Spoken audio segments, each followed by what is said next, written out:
7મી મે 9 ઠેકાણા, 90 થી વધુ આતંકીઓ ઠાર. આતંકીઓના ઠેકાણાઓ સહિત ત્યાંથી બહાર આવતા આતંકીઓને ભારતીય સેનાના જાબાઝ જવાનો એક જ હુમલામાં ખતમ કરી દીધા છે. પાકિસ્તાનના હૈયે એવી હામ બંધાઈ ગઈ હતી કે 7મી તારીખે ભારતમાં ઠેક ઠેકાણે મોક ડ્રિલ છે, એટલે જે પણ કાર્યવાહી થશે એ 7 તારીખ પછી જ થશે. પરંતુ સેનાએ 7 તારીખનો સૂરજ ઉગે પહેલા જ ઓપરેશન સિંદૂરને પાર પાડી દીધું. ભારતીય સેનાના ઓપરેશન સિંદૂરને સમગ્ર વિશ્વ બિરદાવી રહ્યું છે.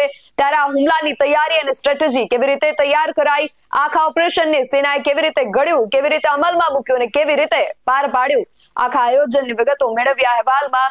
જય હિન્દ. PSI TV ન્યૂઝ પર આપની સાથે હું છું નિધિ ગઢવી. પહલગામ હુમલાના 10 દિવસ બાદ 3જી મે દિલ્હીમાં એક બેઠક યોજાઈ હતી, જેના ફોટોઝ પણ સામે આવ્યા હતા અને આ ફોટોઝ જોઈને ભારતીયો જેટલા ખુશ થયા હતા, પાકિસ્તાન એટલું જ ચિંતાતુર બની ગયું હતું. દિલ્હીના સાઉથ બ્લોકમાં યોજાયેલી આ બેઠકમાં વડાપ્રધાન નરેન્દ્ર મોદી, સંરક્ષણ મંત્રી Rajnath Singh, army chief general Upendra Trivedi, air force chief marshal Amarpreet Singh અને navy chief admiral Dinesh Kumar Tripathi સામેલ હતા.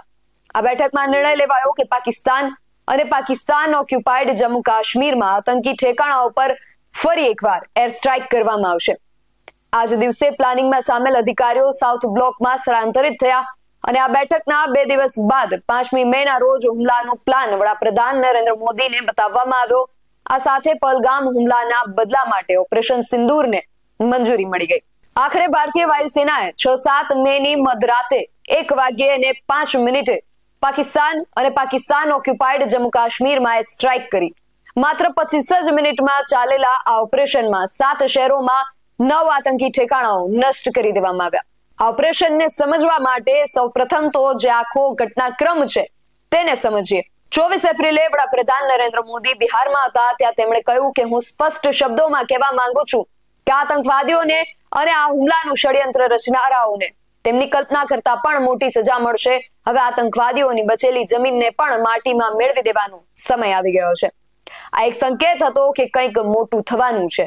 29 એપ્રિલે વડાપ્રધાન નરેન્દ્ર મોદીએ સંરક્ષણ મંત્રી રાજનાથ સિંહ, NSA Ajit Doval, CDS general Anil Chauhan અને ત્રણેય સેનાઓના પ્રમુખોની હાજરીમાં બેઠક યોજી.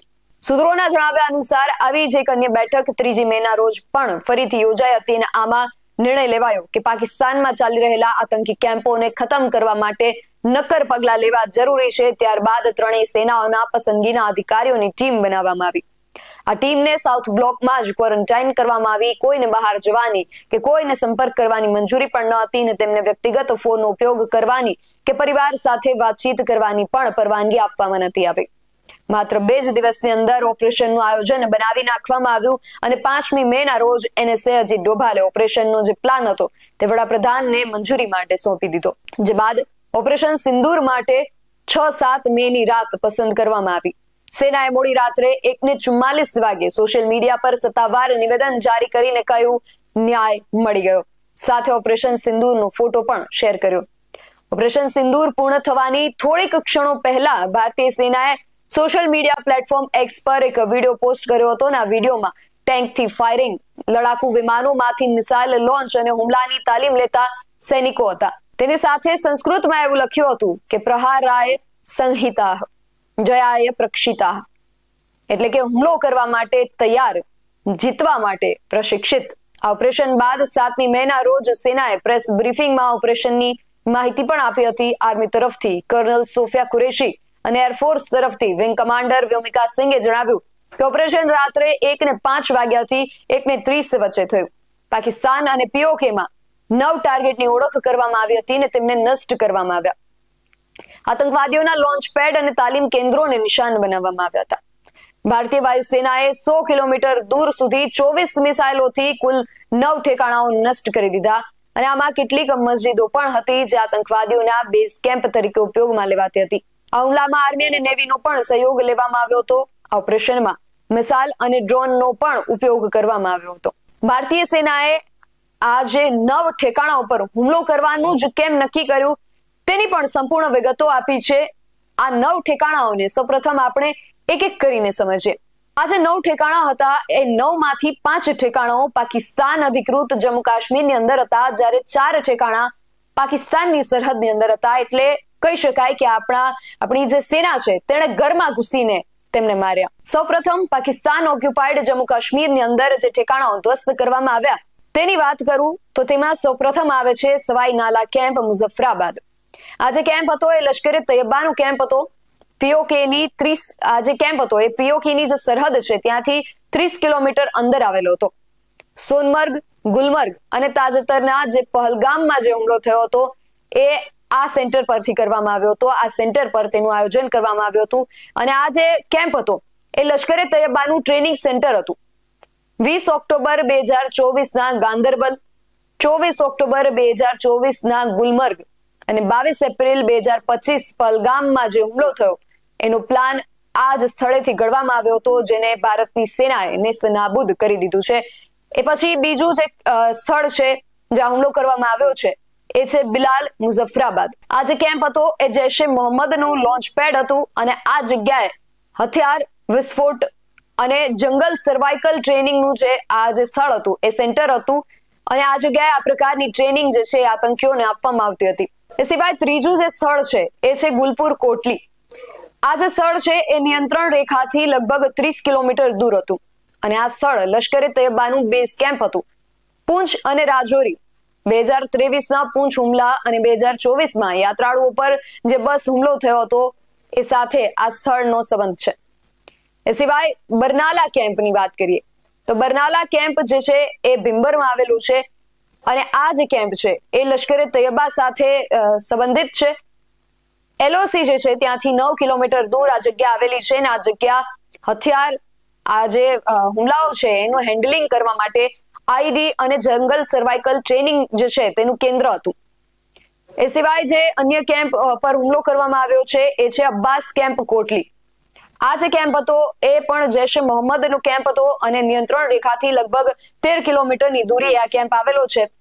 લશ્કરે તૈયબાનું ફિદાઈન જે છે અહીંયા તૈયાર થતું હતું અને આ કેન્દ્રની કેપેસિટી 100 થી 150 આતંકીઓને તાલીમ પૂરી પાડવાની હતી. આજે 5 ઠેકાણાઓની મેં વાત કરી. આ જે ઠેકાણાઓ છે એ બાદ જે 4 ઠેકાણાઓ અન્ય જે હતા એ પાકિસ્તાનની સરહદની અંદર હતા. માટે હવે આગળ તેમના વિશે વાત કરું તો તેમાં સૌપ્રથમ આવે છે સરજલ કેમ્પ, સિયાલકોટ. આ જે કેમ્પ હતો એ જૈશે મોહમ્મદનો એક કેમ્પ હતો અને આંતરરાષ્ટ્રીય સરહદથી અહીંયા આંતરરાષ્ટ્રીય સરહદ લાગુ પડે છે કારણ કે આ જે વિસ્તાર છે એ પાકિસ્તાન દેશની સીમાની અંદર આવે છે. એટલે ભારત પાકિસ્તાનની જે આંતરરાષ્ટ્રીય સરહદ છે ત્યાંથી 6 કિલોમીટર દૂર જે છે આ સ્થળ આવેલું છે. સાંબા કઠુઆની નજીક આ સ્થળ આવેલું છે. માર્ચ 2025 જમ્મુ અને કાશ્મીરમાં એક હુમલો થયો હતો જેમાં જમ્મુ કાશ્મીર પોલીસના 4 જવાનોની હત્યા કરવામાં આવી હતી. એ જે આતંકવાદીઓ હતા એ આતંકવાદીઓને આ જ જગ્યા પર ટ્રેનિંગ આપવામાં આવી હતી. એટલે માટે કહી શકાય કે આપણી જે સેના છે એ આતંકવાદીઓએ જેટલા પણ હુમલાઓ કર્યા છે તેના એક સાથે બદલો લીધો છે. એ સિવાય પાકિસ્તાનની અંદર બીજું જે સ્થળ છે એ છે મેમૂના જોયા કેમ્પ. આ પણ સિયાલકોટની અંદર જ છે. આંતરરાષ્ટ્રીય જે સરહદ છે ત્યારથી આ જે કેમ્પ છે એ 12 થી 18 કિલોમીટર દૂર છે અને આ જે કેમ્પ હતો એ હિઝબુલ મુજાહિદ્દીનનો તાલીમ કેમ્પ હતો. કઠુઆ ક્ષેત્રમાં જે આતંકવાદ ફેલાવવામાં આવે છે, આતંકવાદ ફેલાવવાનું નિયંત્રણ કેન્દ્ર આ સ્થળ હતું. પઠાનકોટ એરબેઝ પર થયેલો હુમલો પણ આ જ જગ્યાએથી પ્લાન કરવામાં આવ્યો હતો. માટે આ સ્થળને પણ ભારતીય સેનાએ જળમૂળમાંથી ઉખાડી દીધું છે. એ સિવાય જે ત્રીજું સ્થળ છે એ છે મરકઝ તૈયબા, મુરીદ કેમાં આ સ્થળ આવેલું છે. પંજાબ, પાકિસ્તાનમાં જે પંજાબ છે તેની અંદર આ સ્થળ આવેલું છે અને આ જે જગ્યા છે એ પણ લશ્કરે તૈયબા સાથે સંબંધિત છે. આંતરરાષ્ટ્રીય જે સરહદ છે ત્યાંથી આ જે સ્થળ છે એ 18 થી 25 કિલોમીટર દૂર આવેલું છે. 2008 મુંબઈમાં જે હુમલો થયો હતો તેની અંદર જે આતંકવાદીઓને તૈયાર કરવામાં આવ્યા હતા એ આતંકીઓને આ જગ્યાએ તાલીમ આપવામાં આવી હતી. આ જે આખો કેમ્પ હતો એ લગભગ 82 એકર વિસ્તારમાં ફેલાયેલો છે અને આ જ જગ્યાએ આ આતંકીઓને બ્રેઇન વોશ કરવામાં આવતા હતા. અને અંતિમ જે સ્થળ છે એ છે મરકઝ સુભાનલ્લાહ. આ પાકિસ્તાનનું જે પંજાબ છે ત્યાંના બહાવલપુરમાં આવેલી જગ્યા છે અને આંતરરાષ્ટ્રીય જે સરહદ છે ત્યાંથી 100 કિલોમીટર દૂર છે. એટલા માટે કહી શકાય કે ભારતીય સેના માટે આ એક ખૂબ જ મહત્વપૂર્ણ ટાર્ગેટ સમજી શકાય ને સેનાનું ખૂબ મોટું ઓપરેશન સમજી શકાય કે પાકિસ્તાન જે છે તેની સરહદની અંદર સુધી ભારતીય સેના સરહદની અંદર 100 કિલોમીટર સુધી ભારતીય સેનાએ આ કામ કરી બતાવ્યું છે. આ જે સ્થળ હતું એ જૈશે મોહમ્મદનું મુખ્યાલય હતું. અહીંયા ભરતી, ટ્રેનિંગ જેવી અનેક કાર્યવાહીઓ કરવામાં આવતી હતી અને આ જે સ્થળ છે એ પણ ખૂબ વિશાળ વિસ્તાર 15 એકરમાં ફેલાયેલું છે. 2019માં જે પુલવામા આતંકી હુમલો થયો હતો ત્યાંના જે આતંકીઓ હતા એને આ જગ્યાએ ટ્રેનિંગ આપવામાં આવી હતી. એટલે કહી શકાય કે ભારતનું જે ઓપરેશન સિંદૂર છે એ આતંકવાદીઓએ કરેલા દરેક હુમલાનો બદલો છે. આપણા સેનાની વીરાંગનાઓ જે છે એમણે આ માહિતી આપી હતી અને એમણે આ માહિતી આપી એની સાથે અન્ય પણ એક માહિતી આપી હતી કે આ ઓપરેશન દરમિયાન પાકિસ્તાની સેનાને નિશાન બનાવવામાં નથી આવી.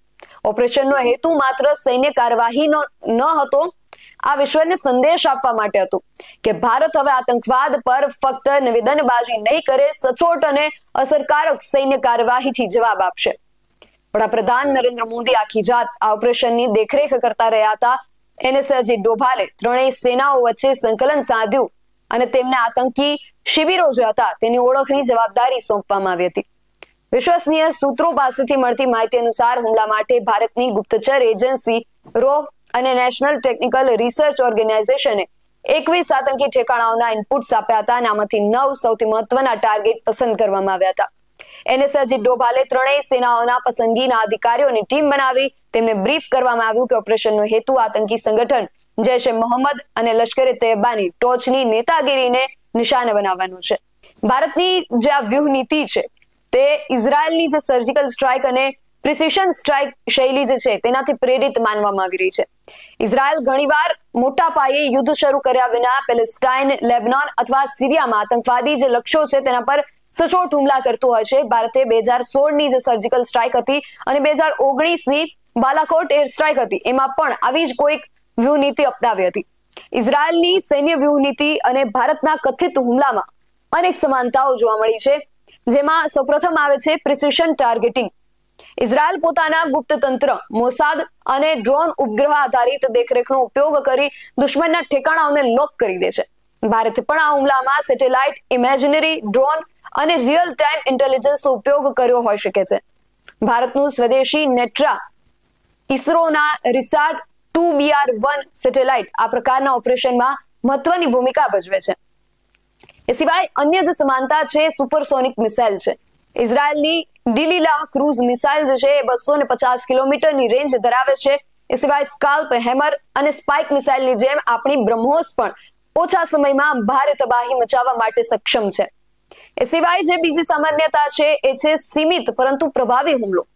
ઇઝરાયલ હંમેશા મોટા યુદ્ધથી બચવા માટે આતંકી ઠેકાણા જે હોય છે તેના પર સીમિત હુમલો કરતું હોય છે અને ભારતે પણ પાકિસ્તાન ઓક્યુપાઈડ જમ્મુ કાશ્મીર અને પાકિસ્તાનની અંદર લગભગ 10 થી 100 કિલોમીટર સુધી ઘૂસીને હુમલો કર્યો છે. આ વ્યૂહ નીતિ મોટા પાયે થતા યુદ્ધને ટાળીને દુશ્મનોને કમજોર બનાવે છે. એ સિવાય અન્ય જે સમાનતા છે એ છે SEAD વ્યૂહ નીતિ. SEAD એટલે કે suppression of enemy air defence. ભારતે પાકિસ્તાનના ચીન નિર્મિત HQ-9 એર ડિફેન્સ સિસ્ટમને નિષ્ક્રિય કરવા માટે SEAD વ્યૂહરચના અપનાવી, જેમાં Sukhoi 30 MKI વિમાનોથી KH-31P anti radiation missile અને સ્વદેશી રુદ્રમ 1 મિસાઇલનો ઉપયોગ થયો. ઇઝરાયલ પણ સિરિયાના S-300 સિસ્ટમને નિષ્ક્રિય કરવા માટે આવી જ વ્યૂહ નીતિનો ઉપયોગ કરે છે. પાકિસ્તાનનું હવાઈ સંરક્ષણ અને તેની નિષ્ફળતા પણ અહીંયા જોવા મળી છે. પાકિસ્તાન તેના હવાઈ સંરક્ષણ માટે ચીની HQ-9 સિસ્ટમ પર આધાર રાખે છે, જેની રેન્જ 125 થી 200 કિલોમીટરની છે. આ સિસ્ટમ 100 લક્ષ્યોને ટ્રેક કરી શકે છે. તે એક સાથે 6 મિસાઇલોને તોડી પાડવાની પણ ક્ષમતા ધરાવે છે, પરંતુ ભારતના બ્રહ્મોસ અને રુદ્રમ મિસાઇલોએ આ સિસ્ટમનો નાશ કરી દીધો, જેના અમુક મુખ્ય કારણો પણ છે. એમાં સૌપ્રથમ આવે છે ટેકનિકલ તફાવતો. HQ-9 નું રડાર ભારતની S-400 સિસ્ટમ જે 400 કિલોમીટરની રેન્જ કરતા નબળું છે. તે સુપરસોનિક મિસાઇલોને ટ્રેક કરવામાં સક્ષમ છે, પરંતુ તેમને અટકાવવામાં નિષ્ફળ જાય છે. 2022માં મિયાચિન્નુમાં ભૂલથી પડેલી બ્રહ્મોસ મિસાઇલને પણ HQ-9 નતું રોકી શક્યું. એ સિવાય જે બીજું કારણ છે એ છે ભારતની સ્ટીલ્થ ટેકનોલોજી. બ્રહ્મોસ અને રુદ્રમ મિસાઇલો ઓછી ઊંચાઈએ ઉડે છે, જેના કારણે રડાર ડિટેક્શન મુશ્કેલ થઈ જાય છે. સ્કાલ્પને પણ રડાર નથી શોધી શકતું. અને ત્રીજું કારણ છે જેમિંગ અને કાઉન્ટર મેજર્સ. ભારતે પાકિસ્તાની રડારને જામ કરવા માટે સમ્યક અને શક્તિ જેવી ઇલેક્ટ્રોનિક યુદ્ધ પ્રણાલીઓનો ઉપયોગ કર્યો છે. ચોથું જે કારણ છે એ છે ઇઝરાયેલી વ્યૂહ નીતિથી પ્રેરણા. આપણે હમણાં જ વાત કરી કે ઇઝરાયેલની વ્યૂહ નીતિ ગુપ્ત માહિતી, ઝડપી કાર્યવાહી અને ઓછામાં ઓછા નાગરિક જાનહાનિ પર ભાર મૂકે છે અને ભારતે આ કાર્યવાહીમાં આતંકીઓના ઠેકાણાઓને નિશાન બનાવ્યા હતા, ન કે નાગરિક વિસ્તારોને. ઇઝરાયેલની જેમ ભારતે પણ પોતાના હુમલાને સીમિત રાખ્યો જેથી યુદ્ધની સ્થિતિ ઊભી ન થાય. જો કે ભારત માટે પડકાર ઇઝરાયેલથી અલગ છે કારણ કે પાકિસ્તાન જે છે એક પરમાણુ શક્તિ છે. પરંતુ ભારતીય સેનાના પૂર્વ વડા મનોજ નરવાણે એક ટ્વીટ કરીને કહ્યું છે કે પિક્ચર અભી બાકી है. જો આટલી મોટી કાર્યવાહી બાદ પણ પિક્ચર હજુ બાકી હોય તો હવે આગળ શું થઈ શકે છે, ભારત આગળ શું કરી શકે છે, એ વિશે આપનું શું માનવું છે અમને કમેન્ટ કરીને ચોક્કસથી જણાવજો. આવા જ વધુ અહેવાલો સાથે મળતા રહીશું. તમે મારી YouTube ચેનલને સબસ્ક્રાઇબ કરવાનું અને અમને Facebook અને Instagram પર ફોલો કરવાનું ભૂલશો નહીં. બાકી અવનવી અપડેટ્સ માટે આપ જોતા રહો BSN TV ન્યૂઝ. જય હિન્દ, જય ભારત.